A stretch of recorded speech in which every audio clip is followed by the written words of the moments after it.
can move straight to the main business of this event, which is an In Conversation with Style address from Melanie Brown, or Mel B. Mel requires very little introduction. She is a Spice Girl, a reality TV star, and a patron of Women's Aid, in which capacity she has campaigned against domestic violence. She has written a book, Brutally Honest, on this topic, which has recently been updated. Mel, thank you so much for joining us. It is an absolute pleasure to have you here. Can we have a walk around?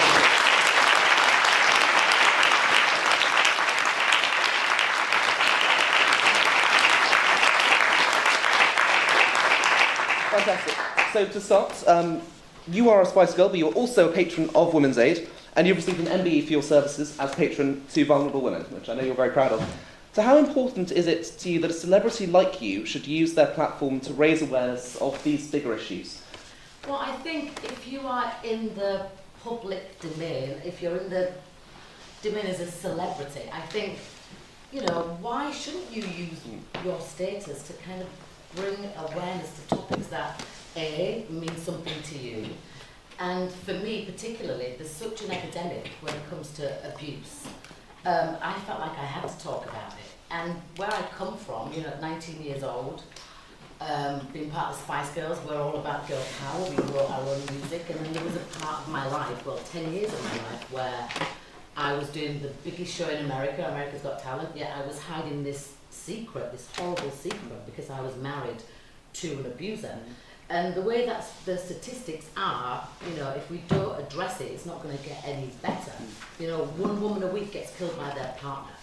There's 1 in 4 women, and it is predominantly women, that are either in an abusive relationship or know somebody that's being abused. So right now, we're amongst people that have either experienced it firsthand or have grown up with it.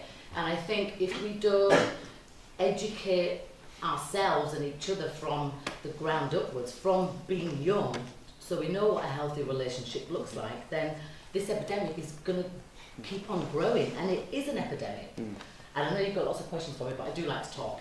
So when I first brought my book out, which was in 2017, I'd just come out of a horrendous 10-year marriage. What gave me the strength to leave that was my father unfortunately died, but at that time I was isolated from everyone and everything. I had no friends, no access to just support, because when you're in an abusive relationship, the first thing that they do is they charm you and they love bomb you, and then they slowly but surely, start isolating you. So before you know it, when you were planned on meeting your friends on a Friday, your charming partner has now arranged for you to go to dinner, and you think, that's lovely. Then it escalates to, I really like what your friend's wearing. Then you start feeling insecure. Then, I want to make sure that I dress nicely for you. So you start getting into this really weird, twisted pattern where, in my book, I do the 15 signs of abuse, because once you are aware of them, it's really quite obvious, these red flags. Because it's not like you wake up one morning and go, right, I really want to date an abuser. No, that's not the case. The abuser finds you and hunts you down. And before you know it, this incredible person that's come into your life that ticks all the boxes is now it feels not right, but yet you've hyped this relationship up as being so perfect. You're embarrassed to admit it doesn't feel right. You're embarrassed to admit that you're being controlled and not only emotionally abused but physically abused. So you don't want to tell anybody. So you live this lie, and by living that lie gives the abuser more power over your everything. And like I said before, abuse can happen to anybody. Well, I didn't say it before, I'm just thinking, I did say it before in my book. But it doesn't matter if you're rich, poor, black, white. Abuse doesn't care about that. Abuse cares about being able to catch you at your most vulnerable or your most powerful, sweep in there like Prince or Princess Charming, because it does happen to men too, and same-sex relationships, and it is devastating what happens, and the aftermath is even more devastating. Right, try and find the next question now. Well, actually, this is, I suppose it leads on very nicely. So these sorts of conversations about domestic violence and abuse, they can be very difficult and upsetting both for the survivor and for others to hear. But they're of course really important, and I'm delighted that so many people are willing, clearly here are willing to engage those sorts of discussions. So given what you've gone through, beyond the specific spark of your father passing away, what made you want to tell your story?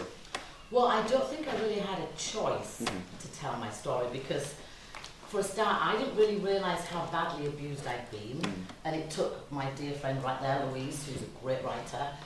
She had to piece my story back together because Louise is a dear friend of mine, she's an excellent writer.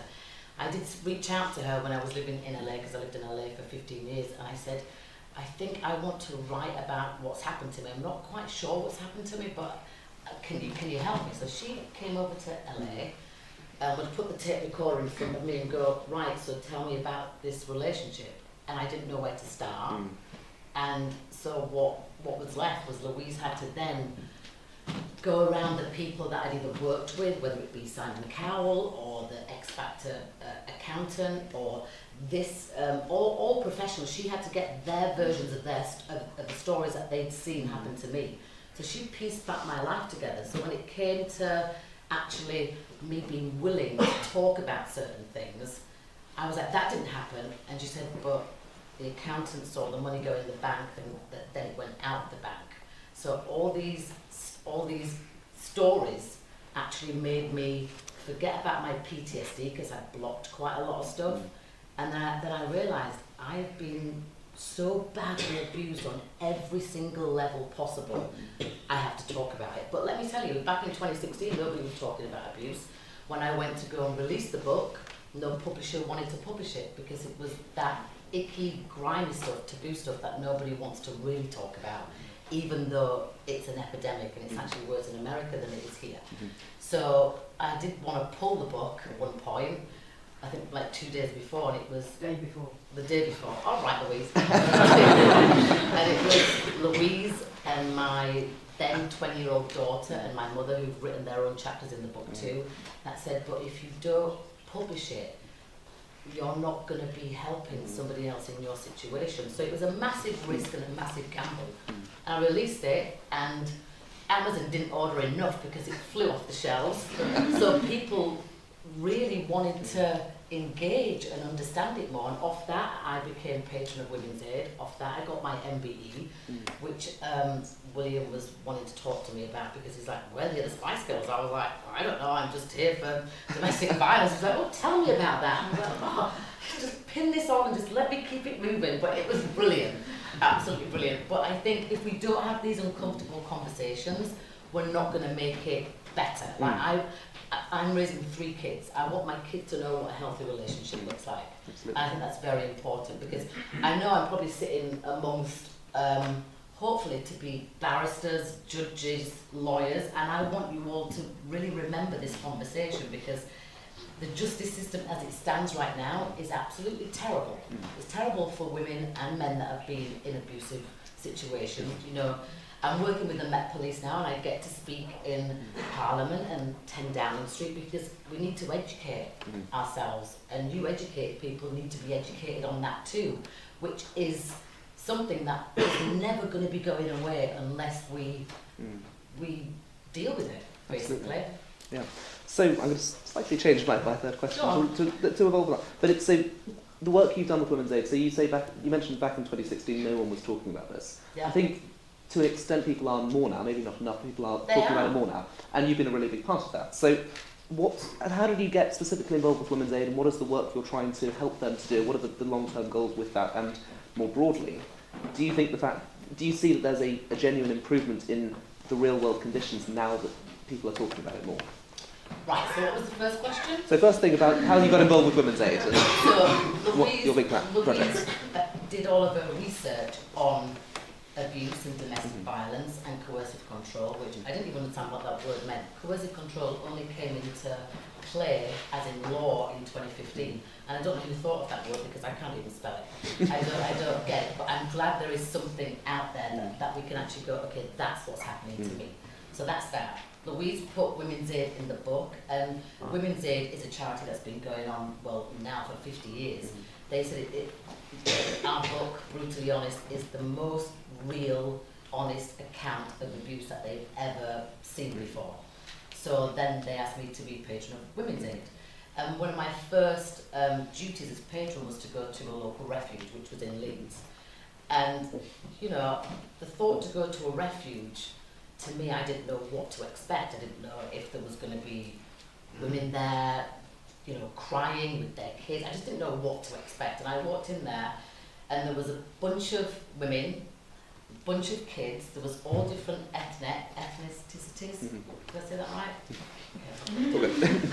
And I started talking, and then we all started having this conversation, realising that we'd all been abused from different backgrounds, but all the same way. So these abusers, they have the certain way that they do things. So if we already know how they charm us, what the red flags are, then we have knowledge. So we need to use that. So my whole thing was, well, I know people don't want to talk about it if they haven't been abused or just don't or get triggered. But my thing is, well, we have to talk about it. And sometimes for me, talking about it is really triggering.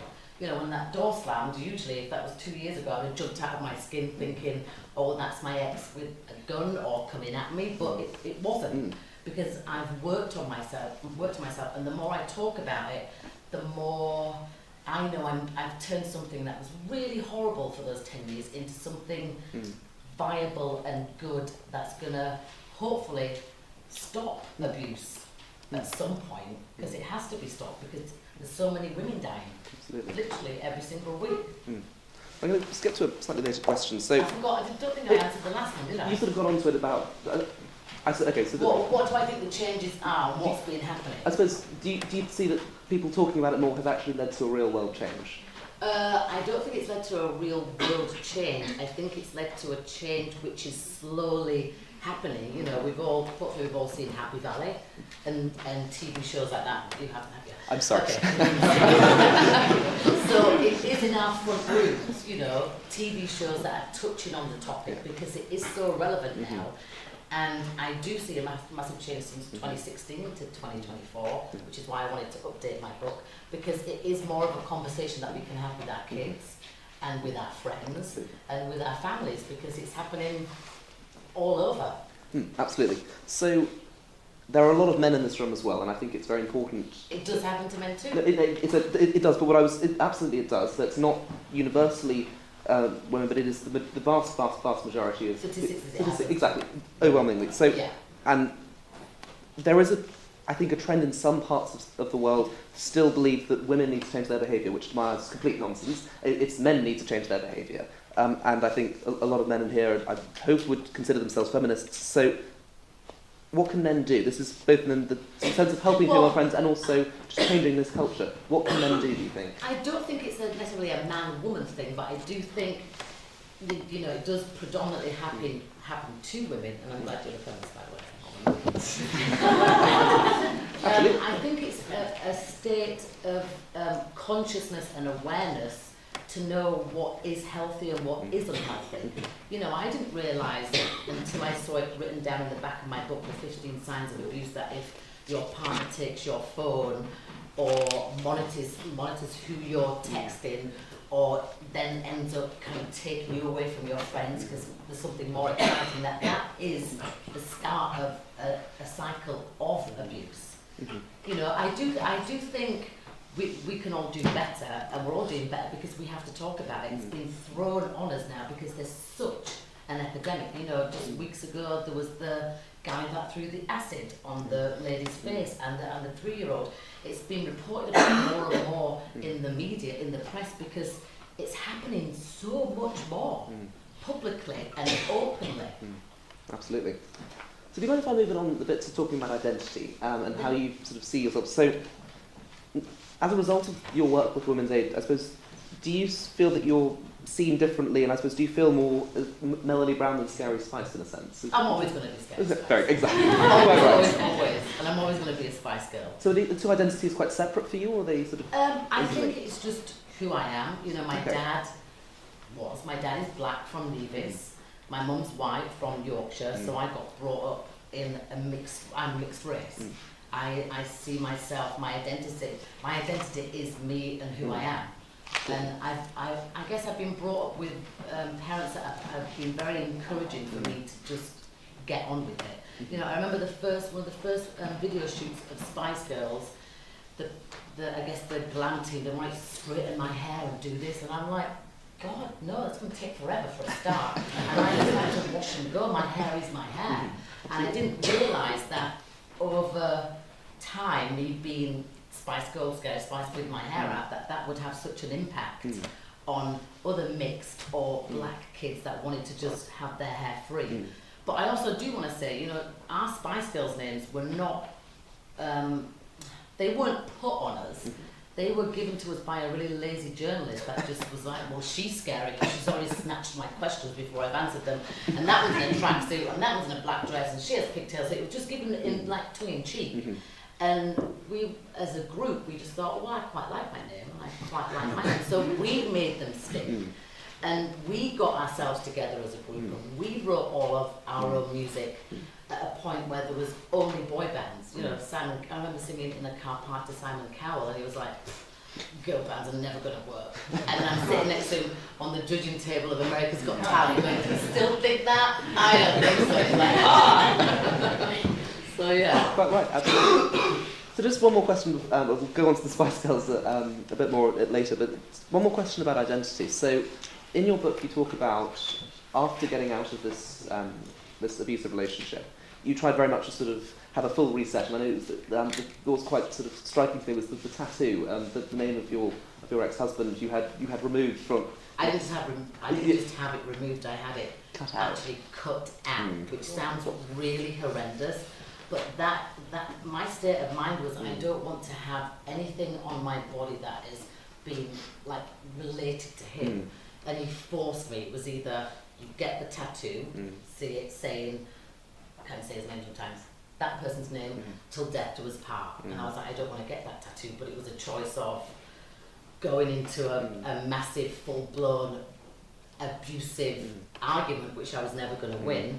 And I had a 10-hour day filming America's Got Talent that day, or it was just settling for it and getting it done. But I always said to myself, I will get that removed, not by laser, but I wanted it just cut off my body. Which I can understand. No, it is quite a harsh thing, but I think when you leave that kind of relationship, abuse is abuse, so it doesn't matter whether it's physical, emotional, financial, abuse is abuse. And when you leave that relationship, like my mother said, which I had to educate her, she was like, oh, you've left him now, you're fine. No, you're not fine, because then somebody's being that much in control of you, you then have to remind yourself of who you are again. You have to remind yourself what your opinions are. Like, do I like wearing that? Well, that's what he told me to wear. Do I actually like eating that? Because that's what he forced me to eat. So you have to rebuild yourself back up, and that can take so long. And in England we have statute of limitations, so it doesn't matter when we report that domestic violence. In America you only have 3 years. It may take you 3 years just to get over, you know, waking up in your own bed feeling safe. Absolutely. So I suppose once you have managed to, you're the survivor of that environment. Yeah.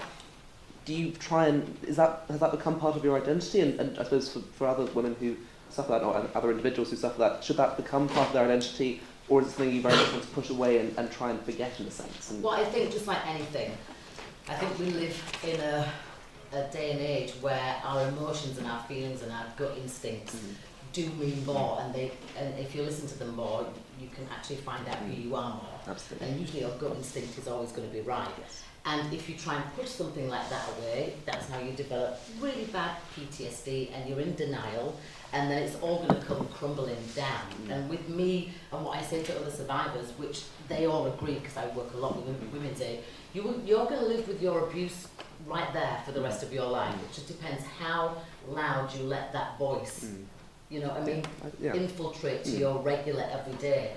It's always going to be there, and I can't erase what's happened to me. I can't undo it. I can't pretend it never happened. So what I do is, my way of dealing with it is educating people, is talking about it, and also having that voice there is also a reminder of how far I've come and how much I have to give myself a pat on the back, because not many women survive the aftermath. I mean, the first year when you leave an abusive relationship, your partner's going to either come and kill you, or you're going to kill yourself, because you can't emotionally, mentally surviving. That's why we need more support for women, especially if you're going to go to the justice system, especially if you have kids with that person. You're absolutely screwed because you've got some old judge that just doesn't understand it. And then you've got an abuser that's very good at convincing the judge that, oh, she's crazy, you need to give the kids to me.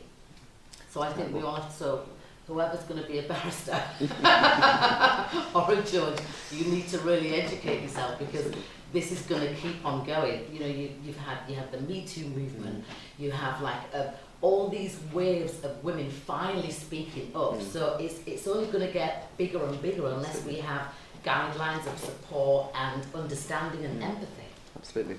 So, perhaps a final question on this topic specifically.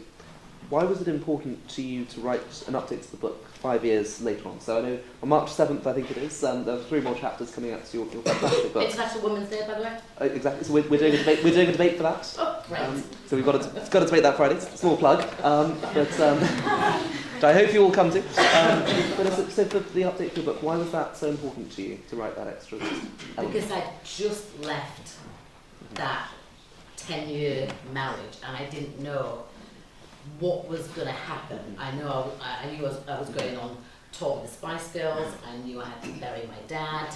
I knew that my book was out. Thankfully, it didn't destroy my career. It kind of steered me in a different direction. Then I got my MBE. You know, so a lot's happened. Absolutely. And I wanted to update it in a really transparent way, because I didn't want to update it by going, well, once you leave your abuser, you are fine, because you're not that fine. You need extra support and extra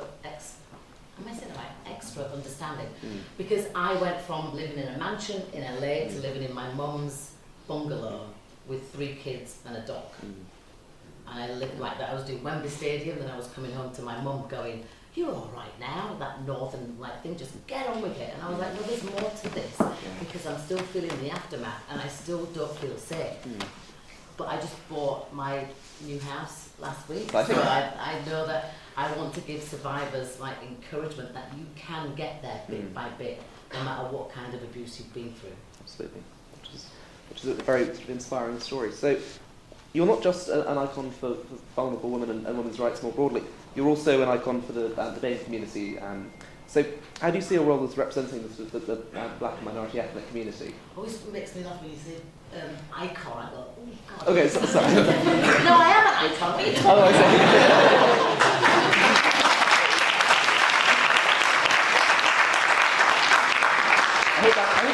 I hope that gets minuted.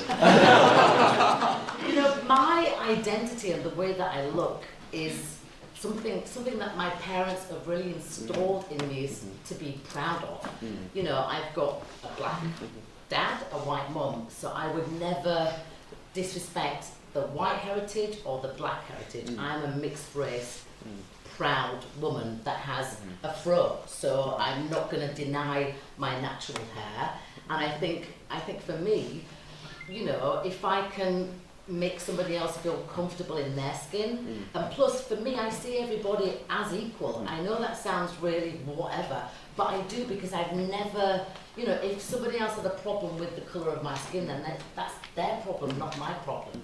If somebody has a problem with the way that I wear my hair, I'm not gonna, you know, delve into that and tell them why that's wrong. I'm still gonna stand proud in my own skin and my own body, and I think that's a more positive way of doing it, and more like non-aggressive way. You know, I've been known to be aggressive with my hair and my look, but I feel comfortable in the way that I am. And plus, I'm raising 3 kids that, you know, they're different shades of black and brown, and I make sure they feel comfortable in their skin, with their curly, coily hair, with their soft locks, and I make sure that this is what you've been given.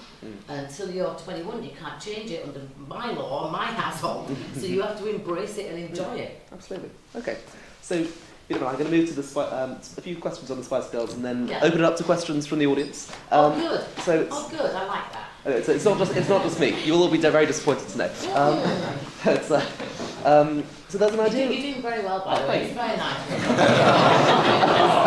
Oh, you're kind to say. So there's an idea of Cool Britannia. It was very big in the 90s, of which the Spice Girls were an integral part, a really hugely important part. So did you recognise at the time the social impact of your songs and the idea of girl power.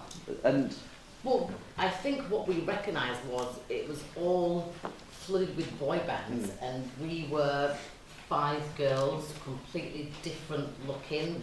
You know, initially the management team, which we fired quite immediately, wanted us to all dress the same and all sing these songs, and and we were like, no, we have our own opinions on songs. We wanted to write our own music. I did all the choreography. That's why it's quite simple and basic, step big. But we were very much our own people, and I think we were all in our individual areas, kind of the underdog. So when you get 5 people that have the same kind of vision, the same kind of drive, it is unstoppable. I mean, we're unstoppable.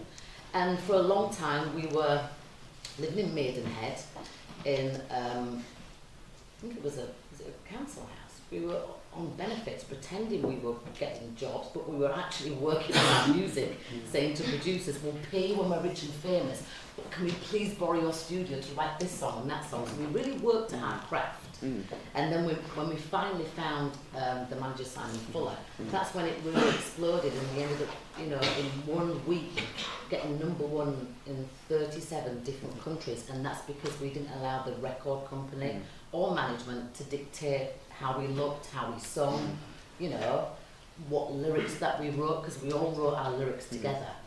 I mean, I think our lyrics are pretty goddamn great, and it's very empowering for women as well, and that was our thing. Like, why can't I have a group of friends and we all look different, but we all support each other? Because that's exactly what we were and we are. Absolutely. And so, was there a conscious effort to sort of shape a message when the band? Yeah, 100% girl power, William. Absolutely. 100%. That was I mean, in terms of the lyrics, I'm thinking, were you deliberately? Yeah, 100%. Like when we wanted to write, you know, the first song, Wannabe, it was like, well, I know as a group of girls, you know, if I don't like your boyfriend, then he's not going to be your boyfriend, is he? You know, the girls stick together. Absolutely. And that's very important. I mean, they can be, like, reworded in whatever way you want, but that was our message, that was our theme. Like, you don't mess with a group of girls. Quite right. You know what I mean? And absolutely.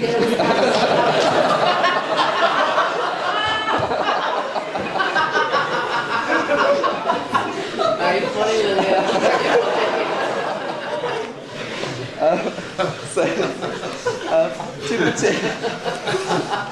Give us a hug.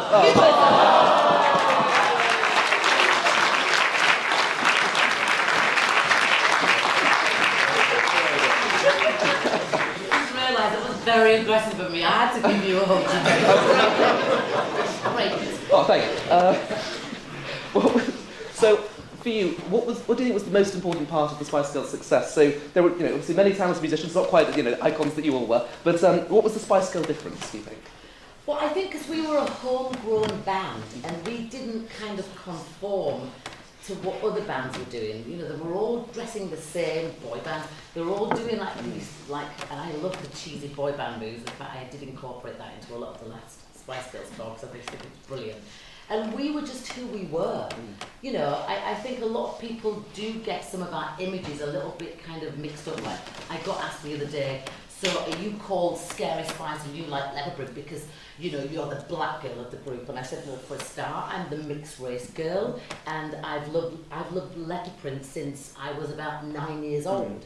You know, I think we really we embodied who we were. We can't change who we are. And I go around to Emma's house, and she's still got pink this and pink that, you know, and if you come round to my house, it's leopard print this and Union Jack. So we're very much who we were. We weren't ever afraid to show who we were. And when, like I said, when you get 5 underdogs together, you can create a magical force. And only us 5 have been through what we've been through.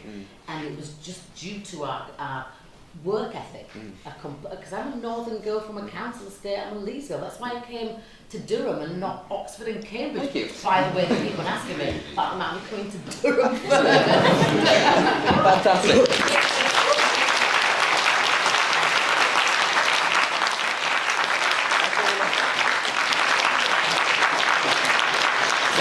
The best debating union in the country. There you go, yes. So I may be the only one that says that, but I'm going to say it. I agree with that. Thank you. There we go. 2 people. My final question before we open up to questions from the audience. So, Very excitingly, you have a forthcoming marriage, which I gather is at St Paul's Cathedral, which is very exciting. Yeah. So I suppose this prompts the question, what's next for Mel B? Oh gosh, I mean, there's so much more that I want to do.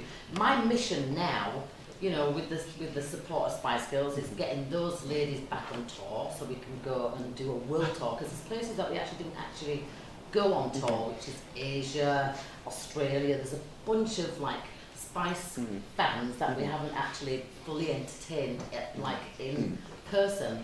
And then my mission, which is growing, it's catching a lot of traction because we are living in an epidemic with abuse, and it's not going to go away unless we face it head on and we educate ourselves from the ground up, from the inside out, from the justice system.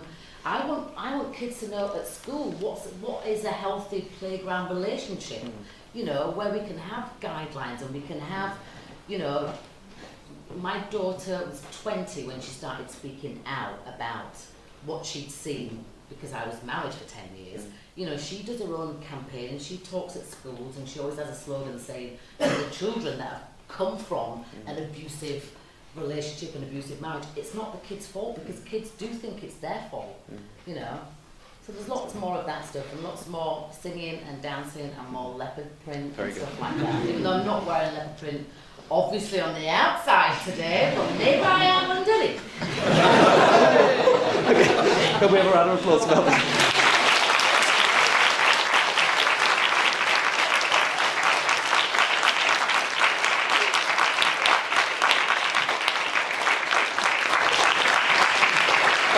Thank you so much. That was a wonderful start to the talk. So we're now going to move to questions from the floor. If you have a question, could you raise your hand and give your name and college for the minutes? So questions, Louise. Louise Brown, Hillbees. Given that we know that a lot of women are silently suffering from domestic violence or abuse, how do we have these conversations in a way that don't trigger other people? Well, unfortunately, to have a conversation to do or regarding anything about abuse, if you've been through it, it is going to be triggering. But it's whether you are able to know by talking about it, it kind of makes that trigger lessen a little bit, because if you don't talk about it, I mean, I went through every kind of therapy when I left my abusive relationship because I didn't want to talk about it. You know, you sit down in therapy and you have to talk about it, which means you're going to relive it. So I tried EMDR, I tried hypnotherapy, I even tried, what's that word with the front lobes where it bangs? Transcranial magnetic, electromagnetic stimulation. Yeah. That worked. I even tried that, which actually did help, because I think what a lot of GPs and doctors do is they go, well, you've been through abuse, let me put you on some antidepressants. Oh, let me put you on some anti-anxiety. Oh, and then you're on Valium, and then you're on this, and then your emotions are just numbed. So I think you have to have these conversations knowing full well you could possibly be triggered, but just know that if it's in a safe space, you know, I now have my therapy at the refuge in Leeds, because that therapist deals with these situations every single day. You know, she'll get somebody that's just run off from their husband with no shoes on their feet, and then she has to take them in, give them a safe space, a safe place that they can stay that night with their kids, and she has to talk to them and deal with that. So that's where I get my therapy from. But in answer to your question, because I know I like to talk, is that if we don't talk about it, then the triggers are only going to get worse. So as long as you know you're going to be triggered by talking about it, but just know it will help the healing process. Okay, next question. Where shall we go? Yes. Yes, you. Hi, Strawberry, Josephine Butler College. I was just wondering, you obviously had incredible strength to be able to do your 10-year marriage, and I was just wondering, what would you tell other individuals also going through abusive relationships who are struggling to leave, to kind of give them the strength to be able to? Well, I don't think it's a case of strength, because I didn't have the strength to leave, because I tried to leave about 7 times before. And when you leave, then where do you go? You haven't spoken to your friend or your mum in months or years. So it's not about having strength, it's about just knowing if you stay, you're going to probably be killed. You know, it's that cut and dry. So fortunately, but unfortunately, my father died, and the last words that I said to my father on his deathbed, he took his last breath when I said to him, you can go in peace, Dad, because my dad was hanging on for dear life. He was already at a hospice, and every morning the nurses would go, we can't believe he's still here, because he was just hanging on. So when I said to him, Dad, you can go now, just know that if you go, I'm going to leave that horrible relationship. And I hadn't spoken to my dad in about 8 years, and I couldn't even speak to him because the cancer had kind of taken over his body. But he squeezed my hand and he took his last breath. So that, I don't know if you call that strength or if you call that respect for your father, that's what gave me the courage. It's courage to leave.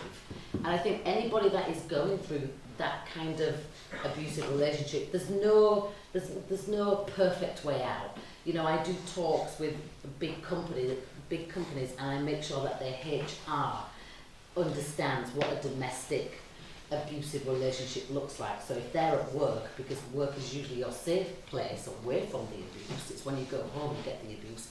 So I wanted to create a safe space, and a lot of big companies have taken it on board with their HR so they can spot the signs and help them get out of it. So it's not about strength. In my case, it was courage, and I don't know if my dad hadn't died, would I have still been in that relationship, even though I tried to leave 7 times before. You know, because also, don't forget, you are linked with guilt and shame. So if you admit you've been abused to somebody else, you have to admit it to yourself, and that is just way worse.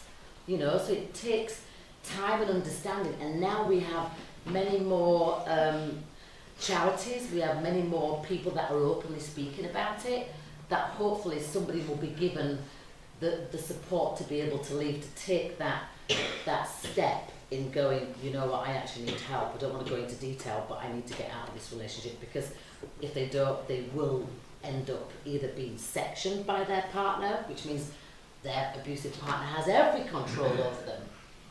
Like Britney Spears, that's a different story.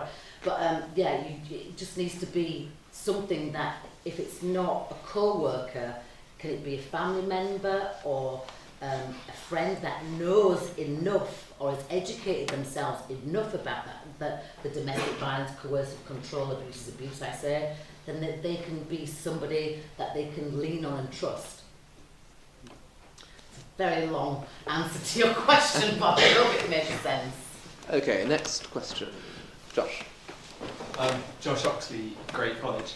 So, like, coming out of that abusive relationship and going through the therapy and then going into doing work with the amazing charities you work with, how was, like, the media attention and the press? Because I can imagine that they'd be unbearably intrusive into your life. Like, how did you cope with that, in addition with having to process all that trauma that you had in the first place? That's a really interesting question, because when my book got released, like I said before, nobody wanted to talk about it. So it's like, we'll have you on the one show if you can just talk about Spice Girls. And I'm like, look, my book's just been released, thankfully, and this is in 2017. And yeah, I'll come on and I'll talk about Spice Girls, but I'm going to talk about my book and abuse, because I know from doing my book signings, and I know how much that book flew off the shelves. And I know the publishers only ordered a certain amount, even though they had to reorder because people wanted to kind of engage and read about it from their own experiences or help or whatever, that I had to talk about it. And talking about it made me help understand what I'd been through and heal myself along the way. But the press was so like, oh, you know, I know it's satisfying, but why is she talking about this abuse? And is her ex-husband going to sue us? Well, he hasn't sued me to this day. So whatever I put in my book is 100% the truth. And the media were very careful and scared, but then don't forget, then we had the major Me Too movement, we had the Jeffrey Epstein stuff, so we had all this stuff that kind of roller coasted after that. But in that time, it was like, you'd see interviews, and I actually used to quite like it when they'd go, oh, we don't want to talk about that, and I'd go, well, we do need to talk about that because it's an epidemic, and 1 woman a week is killed by their current partner, or they end up killing themselves because of the situation, and 1 in 4 women are affected by abuse. And they'd go, ooh. And I'd go, that's the statistic, and I've got an MBE, so I can talk about it. Absolutely right. Next question. No. Madeline Franks from the Society. Do you think, maybe at the beginning when you first started speaking out, that your image as Scary Spice and a pop icon influenced or changed the way people perceived your message? Yeah, because since I was 19, I was talking about girl power. Yeah, for 10 years I was girl powerless. So how could I explain that? So if I'm trying to explain it, but also trying to piece my life back together and also trying to heal, I don't know if those fans that still believe, in Scary Spice girl power, they're going to go, but what happened? So I wanted to make sure I detailed it and I was really honest. Because now it's about regaining your power back. You have to really love yourself and like yourself, and that takes quite a while. And like I said before, I did think it was going to completely end my career. But that was a chance that Louise and my daughter and my mother were like, well, you could be helping so many other people. And hence, I thought at my first book signing it was going to be, Spice Girls fans. It wasn't. It was men and women from all different walks of life. Clearly not Spice Girls fans at all, but they'd been through abuse and they were so appreciative and respectful that I'd written about this topic that was seen as dirty and grimy and we just don't talk about that, even though we all know somebody or we've been through it ourselves. So it's been a journey, let's put it that way. And I was very worried. That's why I was like, the day before Louise said I tried to pull it. I was like, I don't want anyone to know this. But also I had an ex, which when you're in an abusive relationship, your ex will publicly want to shame you and blackmail you and make out you're the crazy person. So he was doing that anyway. I was keeping quiet, going, I can't believe 10 years of my life and I've managed to work through all this and be the main breadwinner and raise my kids, hopefully without them seeing too much or hearing too much. It's a lot, and it was a massive risk, but it was a risk that, when Louise and my mum and my daughter pointed it out to me, I had no other choice because this is what I lived through, and I'm a very honest, outspoken person, as William knows. So I couldn't hide it. And I didn't want to hide it anymore because I was so good at saying to Simon Cowell, 10 years, 10-hour filming on America's Got Talent. Yeah, I'm great. I'm just going to go home to my amazing husband. And I did 10 years of that, and I was fed up of lying. Fed up. I had no more lies left in me. And even the girls were like, they knew something was wrong. On the last tour, I remember Jerry coming into my bathroom and I was like crying my eyes out. I had the shower running and I didn't have the words to say to her, I'm in a really abusive relationship, because if I said it to her, I had to say it to myself, and I wasn't ready for that yet. Okay, next question. Dean Perry, University College. Sorry. This is kind of a difficult question, I guess, but I think one of the biggest issues with abuse and reporting abuse is a lot of victims think, well, there's no point in telling anyone because they're not going to believe me, or I don't have enough proof, or I can't show that this has actually happened. So what advice would you give, or what direction do you think maybe the justice system needs to go in order to support victims in actually calling out abusers and actually having them face the consequences that they need to? That's a really good question. And hopefully you're going to be one of those judges that's going to help a woman like me, because the justice system is terrible. And with my charity Women's Aid, we've already given the justice system a play-by-play, like a Bible of what abuse looks like on every different level. And they've said we will accept that we need to change the way that the justice system is, but we want to do it ourselves, which doesn't make sense. So it's like keeping that door open and open and open. And I won't stop talking about it until a change has happened. And I remember being in LA with my first court case, because my ex wanted to take away one of my kids, the only kid that's actually his. And I remember facing the judge and going, I can't explain to you how much I've been abused and how much you're not getting this judgment right. And it was like banging my head against, literally banging my head against the wall. It was like my head was so filled with, so how can I even get somebody to understand me when I've just got him who's abusive, and if that's their job, they're going to make sure that they cling on to everything possible and leave you with nothing.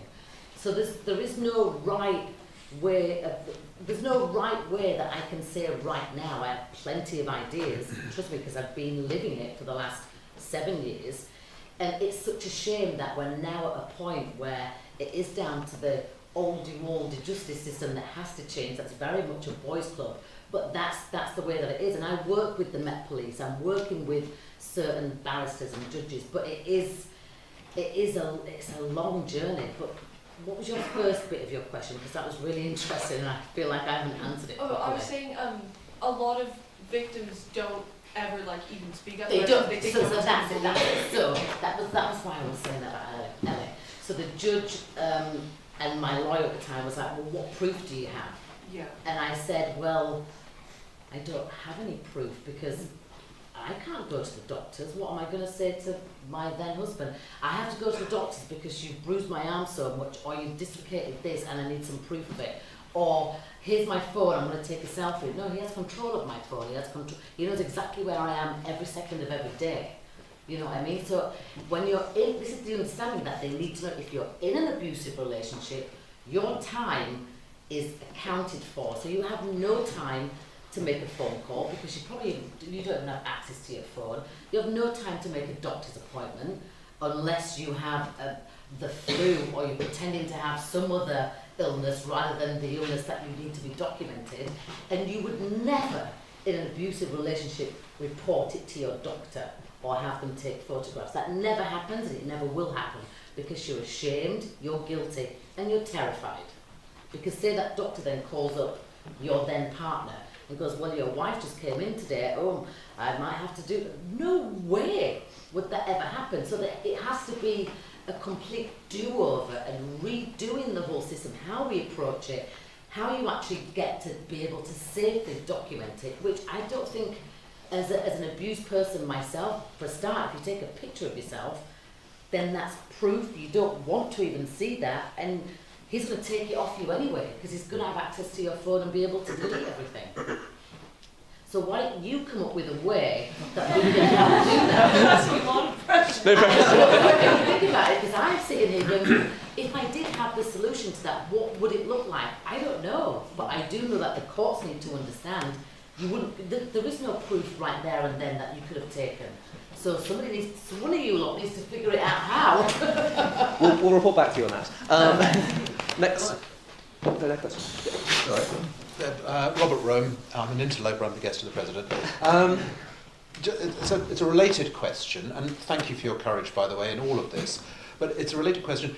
If you have a friend or know someone that you believe is being abused but not coming forward for the reasons you've said, have you got any suggestions about what you might do? That's a very good question. That's a really good question. And I know the Spice Girls have literally, I mean, I've had Emma in tears, numerous accounts saying, what could I have done? And it's just one of those things where I don't think, for a start, a friend has to put that much pressure on themselves. They need to educate themselves on what abuse does to a person and how it can isolate them. Because there's certain wordings that I'm sure now I know that Emma could have used or Louise could have used to make me feel like opening up. But it's like, you know, which is another thing I want to talk to you about. If you're a drug addict or an alcoholic, you can go to AA, you can go to NA. You also can have a support system for your family. Was it Al-Anon? Al-Anon. Yeah, so your family can go to that support group. We have nothing that deals with PTSD, trauma and abuse, where I can go, well, I'm just going to go anonymously to this group. Maybe I have been abused or traumatised. There's nothing out there like that. So if there was something, which I know Women's Aid have it, because I've interjected on that and made changes to stuff, it is something so basic to understand and to spot. And once you know those signs, if there were groups and awareness programs, or just even a leaflet that you can read or look up the word, which I am going to find the word that actually has the understanding of what it feels like to leave a relationship, like that, and it's not PTSD, it's not trauma, it's a really long, posh word, which I'm going to find out what it is. I'm going to make it up. I think the more we can understand and educate each other, there's no right or wrong way. It's like, if you're an alcoholic, I can't drag you to AA, you're going to want to stop yourself, but I can support you because even though you're hiding the alcohol, I can smell it and I know, so I'm going to help you along that journey. It's something as simple and as basic as that, but we don't have support for trauma and abused people. We don't. Okay, next question. Yes. Zachary Frost-Trebs. How do you think the pandemic has both impacted this epidemic and acted as a barrier to people speaking out about the abuse?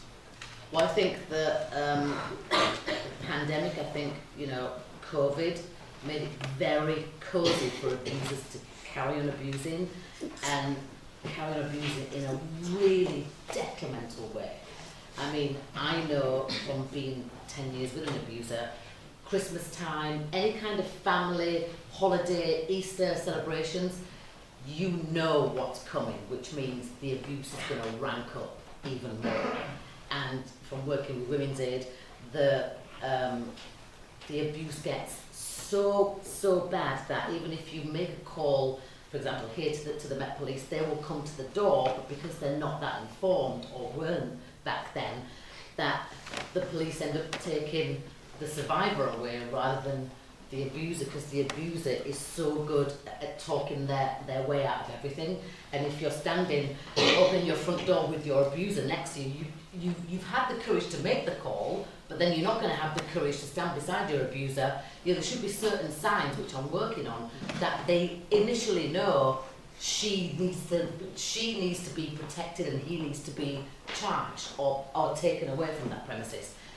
So the pandemic didn't help anybody that was being abused at all. But what it did do in the horribleness of that is highlight abuse even more, because a lot more women died and a lot more women got, either they either killed themselves because they didn't see a way out, or their partner killed them there and then. Does that answer your question? What was the happy part of the question? I don't think there was a happy part of that one. Okay, next question. Yes. Thank you, Elizabeth.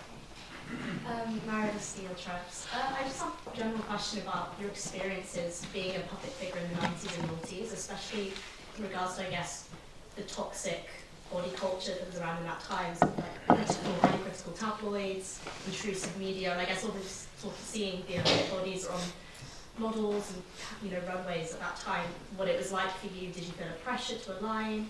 Anything just in regards to your experiences? Well, that's a really good question, because back then, there wasn't that much body pressure, really. It's only when you talk about it now, like I remember me and Victoria, we did the Chris Evans show, and he weighed, I think me and Victoria just had a baby around the same time, our first baby, and he weighed us both on the scales, but we were like, oh, this is silly. Yeah, he actually weighed us, like, how much do you both weigh? But we didn't think anything of it. I think Victoria got on the scales, but I didn't. But it wasn't so much of a big thing back then, where that was seen as really incorrect. And now when I look at it, I go, oh my God, how did he have the cheek to even say that or do that? So you have that angle of it, which is extreme and would never happen in this day and age right now. It would never happen. But between us 5 girls, we were so supportive of each other. None of us had the same bodies. I had, the butt, Emma had the curve. We all had different bodies, but we weren't that pressured because we didn't take it as pressure in the media, because we all wore what we wanted to wear.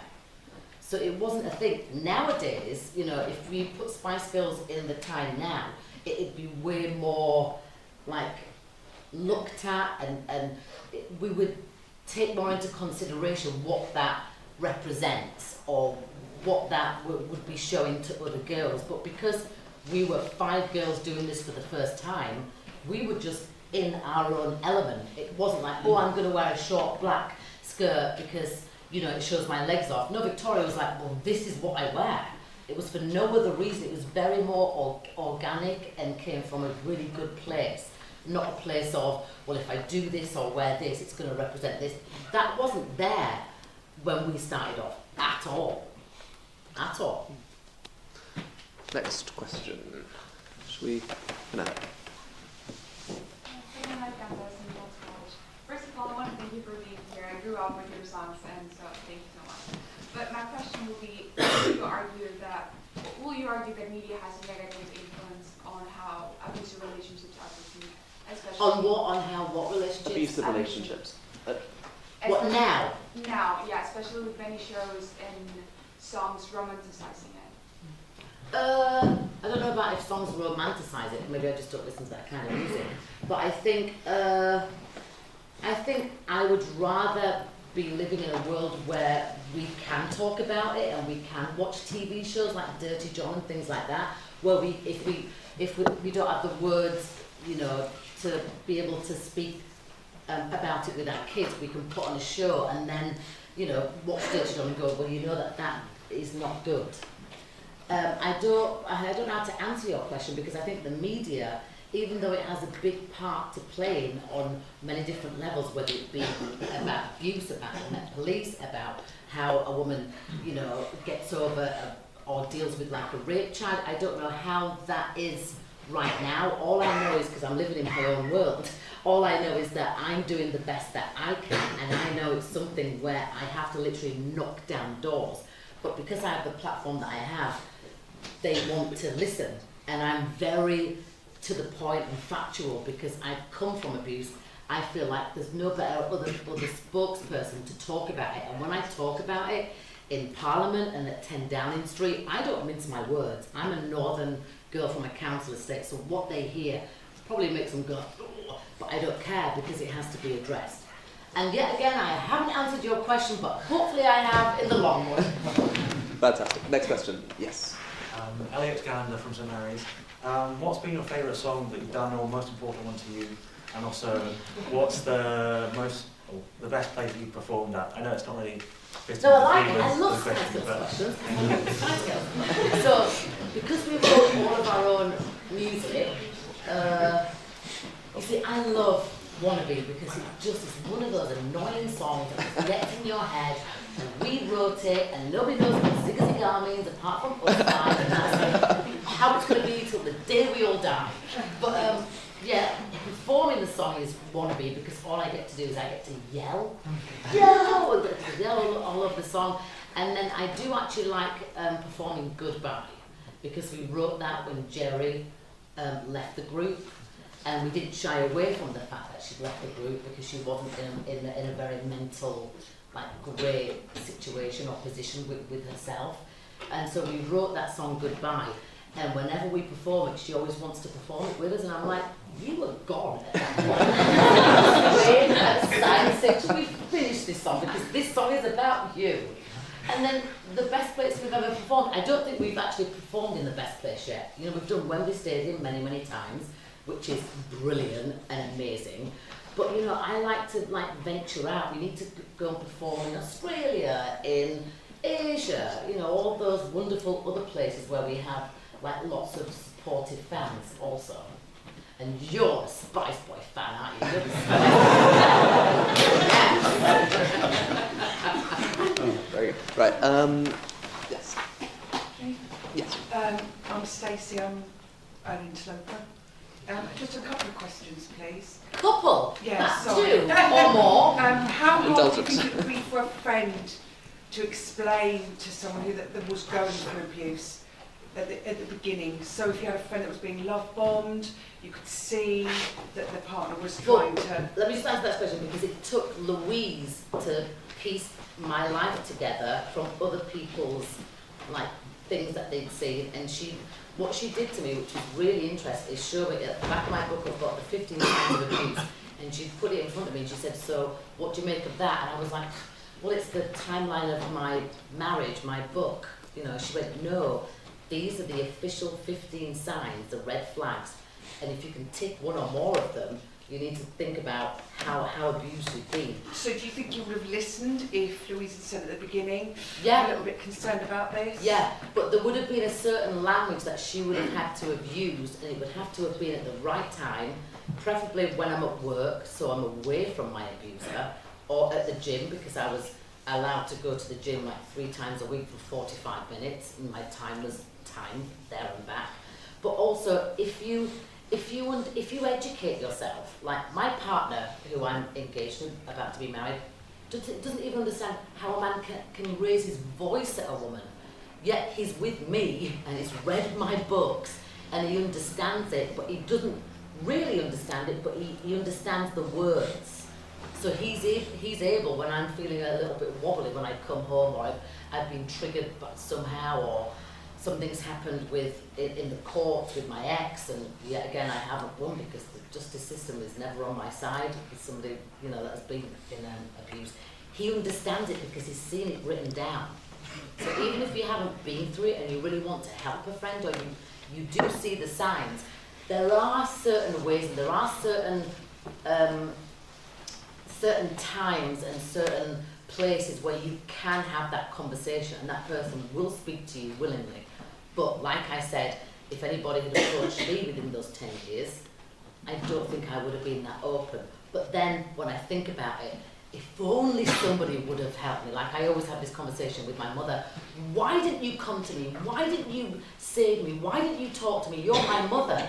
It's because she was being abused as well. Not like I was abused, but the phone calls, you're not speaking to your daughter.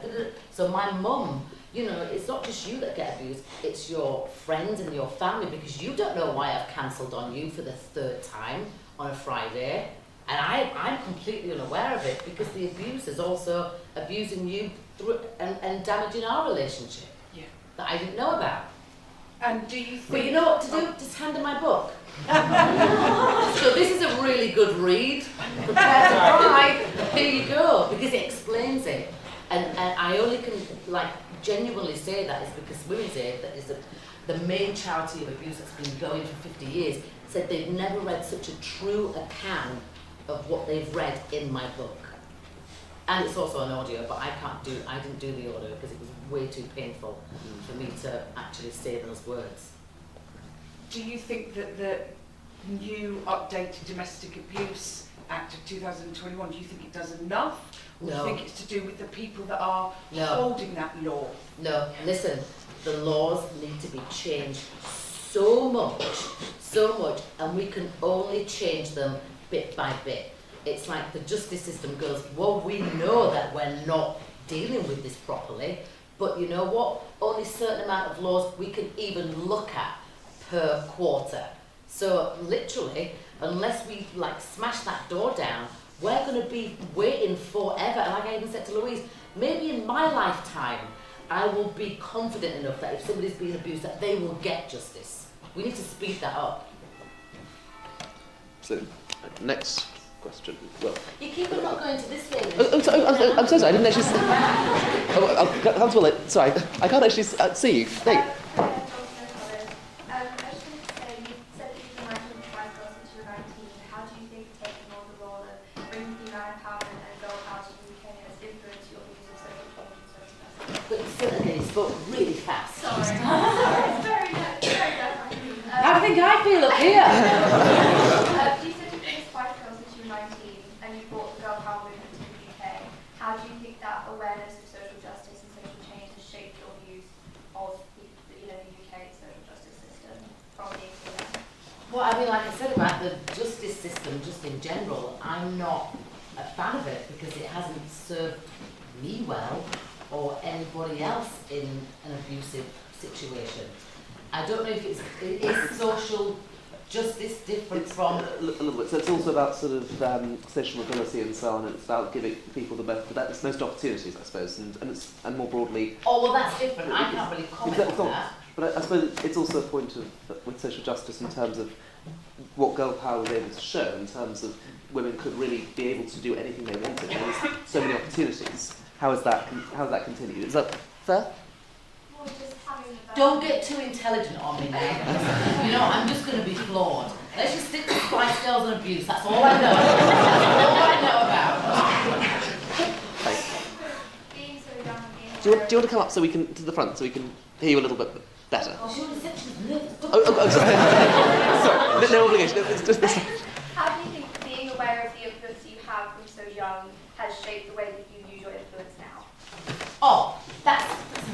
easier question to answer. I think because I was in the public eye since I was 19 and I'm now 48, you know, and I've been in such a 10-year, like, horrible marriage, but then I've come out of it and I can use my platform to talk about it, even though I thought it was going to end my career.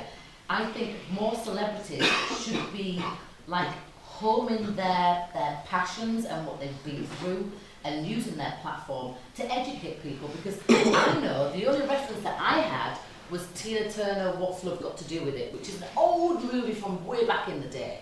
Like, when I was putting my book out, there was no reference. Like, who else is talking about abuse? Who? No news reporters, no politicians, there was nobody, nothing. So I kind of paved my own way in the dark, kind of not knowing what the outcome was going to be. But I always believe, as long as you speak the truth, as long, and I keep on saying that to myself about the justice system, so hopefully it will change, but as long as you stick to your truth. And I felt like I gave myself no choice but to talk about it, because I lied for 10 years. And if you're a fan of the Spice Girls or a fan of Scary Spice, I owe it to you to give you an explanation. And between my mum and father, that's why my mum's white, you know, they gave me such moral foundations that I can't not, like, carry on the path that I'm carrying on. And it goes side by side with what I believe in anyway, which is girl power, and abuse statistically happens to women and girls more so than men. Before we go to the next question, can I just follow up on that quickly? So, an element of what you were talking about, and with that influence, specifically with politicians, which you mentioned, people weren't talking about it. Jess Phillips, who's one of the most sort of inspirational, I love her. Phenomenal in the Labour Party, very much a rising star. She reads out the list of all of the, yeah. Yes, which is incredible. And it was her idea, and it just gives me, like, just my hair stands on end. It just, even thinking about it. Go on, explain, just in case anybody doesn't know. So I think it's the list of the women who've been killed by their that year. Yeah, that each year she reads out the entire list of every single name in Parliament. Yeah, I think that's correct. And so, from your perspective, I assume from what you say you've met her, but in any case, how have you found politicians now in terms of engaging with them about these sorts of issues? Well, I mean, I gave Keir Starmer a grilling. Absolute grilling. The thing is, because I'm not educated enough on politics up to date, I leave that for other people that understand it. But I do know it is encompassing of what I'm trying to achieve with getting abuse and the laws changed and the justice system and the mechanisms on board. So I will be working with a bunch of politicians soon. I mean, I am having conversations, and like I said, Keir Starmer was kind of very much up for grabs for a grilling from me, Good. which I did publicly. Excellent. Yeah, but I can't really comment on politics because I'm not that educated. It's more about how you've engaged with and how you found it. Should we go to the next Wait, question? say that again. It's more about how you've engaged with them, how you found them, how receptive you found them. Well, I don't understand it because I come from a working class background. I come from a council estate. Yeah. So politics weren't really the topic of conversation in our household. It was more like we have to scrimp and save for next week to make sure we're all fed. That was more of the, I'm working class. So then maybe you can take me out to dinner and educate me on that.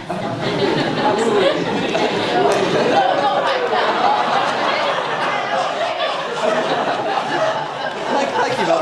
That's very kind. We'll talk about this.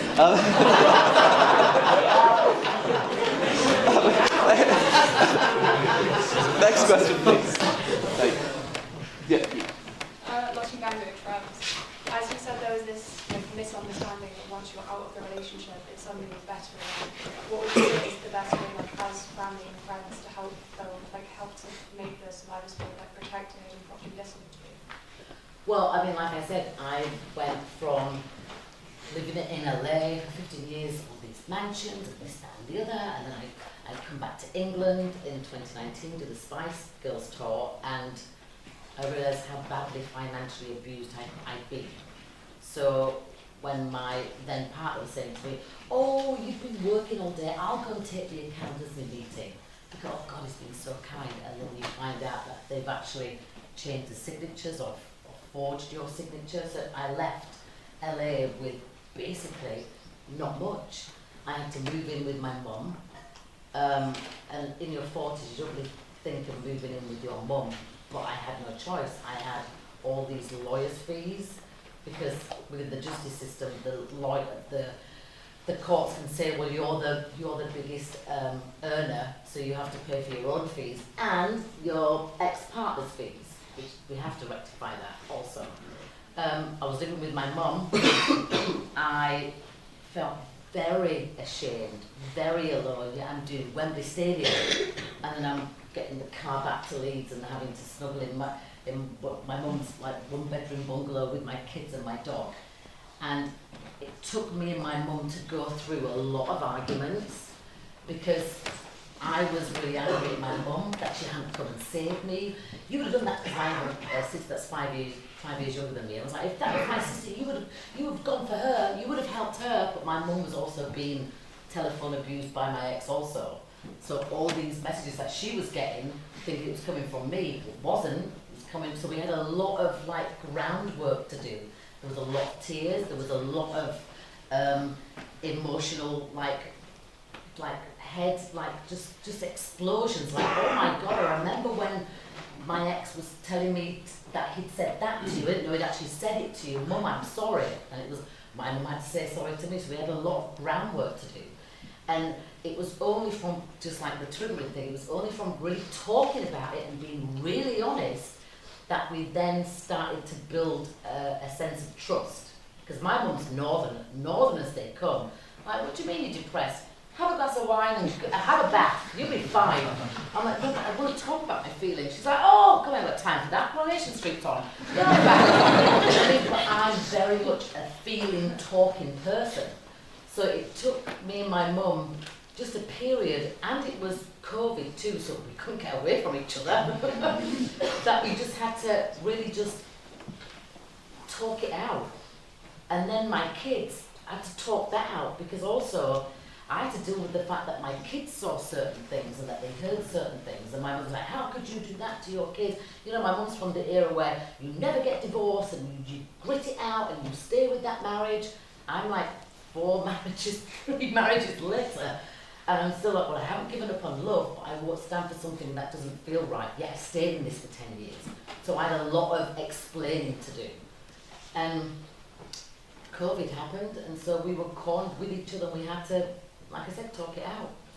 And now my mum speaks on behalf of other parents that are going through it, and what is the right thing to say and what's the wrong thing to say, because my mum got it pretty wrong a few times, but I wasn't angry at her, because she was in as much pain as I was. And all you want really is your mum at the end of the day for a cuddle, if she's nice. My mum is nice. It's very northern. Did that answer your question? Yes. Next question. Well. Will Mel B College. I read in an article in The Guardian the idea that patriarchy has laid the groundwork for domestic abuse. Is that an idea that you subscribe to, or would you say... Wait, say that again. Say that again. Patriarchy is... So I read the idea that the patriarchy is something that's laid the groundwork for domestic abuse. Now, do you think that they're separate things? Or I don't think anything men has laid down yeah. the groundwork for domestic abuse. I think domestic abuse has been around forever.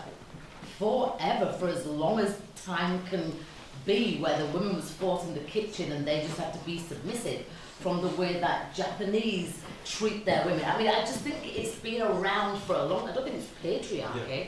Maybe you want to say it's that No, in this day and age. Yeah. Oh, good. Thank you. Next question, yes.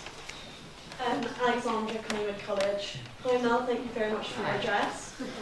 So I'd like to know whether you think social media platforms like TikTok have had a positive or negative impact on the music industry, and if anything has been lost since social media has been introduced which you'd like to bring back.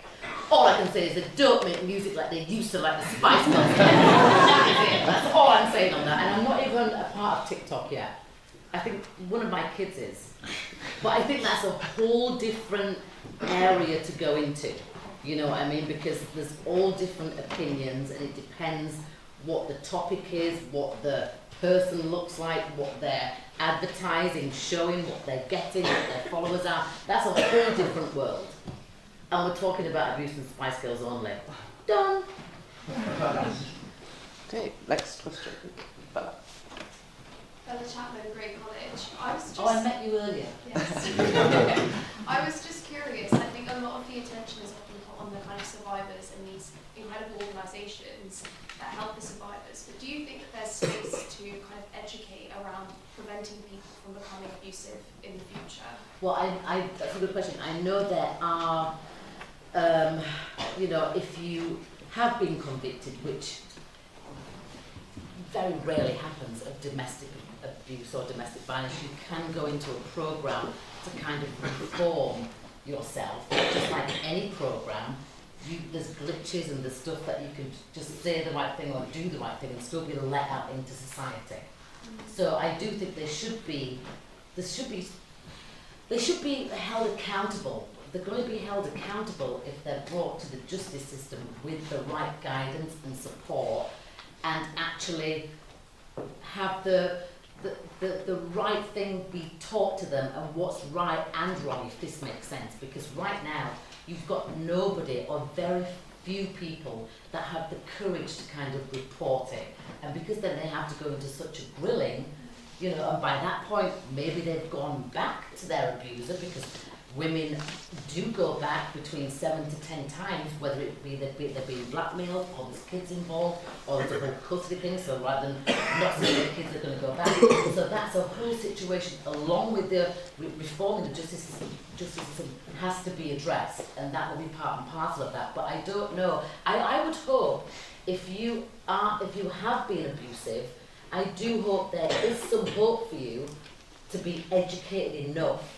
But I also hope that you do get charged for it, and that I do know within my neighbourhood who's been abusive. Okay, Louise has had one last question, so we'll go Emma. I'm exhausted. Christ. I'm sorry. Final question from Emma. So I'll try and keep it short. I just wanted to know what can be done for victims of domestic abuse that come from very working class backgrounds, or who have been financially controlled to the point where they don't have many resources to access help and, for example, therapy sessions.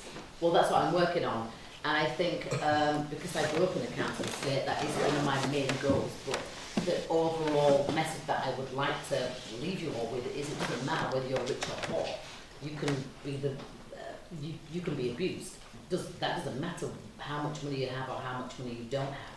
I think what I went through with all my different types of therapy is I want to create some kind of program that gets funded by the government where you can get help. So if I'm an alcoholic and I committed a crime, you know, rather than me being sent to prison, send me on a program. Well, why can't I be not an alcoholic, but if I'm a sufferer of domestic abuse, part of my recovery, I want the government to be able to help me with therapy, and a therapy kind of course where I don't have to relive it, where I can get support and feel safe, and that's the main thing. And also with Women's Aid, we are now, we've managed to kind of do a thing where you can get a free train ticket, so if you're fleeing your abuser, you don't have to have the money in your pocket, which you won't have because he's already taken it, and you can be anonymous and you can get help to actually go into that refuge. But the number one thing is also, they're closing down so many refuges. They're closing them all down. And that's one of my other things, where, like, why are you closing it down? So you're spending, it's something ridiculous, like, what's the figure, billions that they set aside to deal with domestic violence, but really they end up spending this much? It's the cost of domestic abuse to the nation in terms of work, etc., is like 10 billion, but the money spent on it is something like 2 million. So do you see the difference? But they're spending it anyway, because they have to, whether it be from the firefighters, whether it be from helplines, people not being able to go to work because they've been so badly abused. So the money they end up spending, but the money they actually put in for it is a massive difference. But they end up spending it anyway. So why don't we help how we get that spent by educating, by having the support in place, by having the justice system reformed, you lot, and counting on you lot to help, and having lawyers that do have the empathy and the knowledge, even if they don't have the experience, they have the knowledge to be able to help. Because coercive control only came into effect in 2015. Why? Because one very smart lawyer was like, I'm working with all these cases, they're being manipulated mentally, and that's how it got made a law. Okay.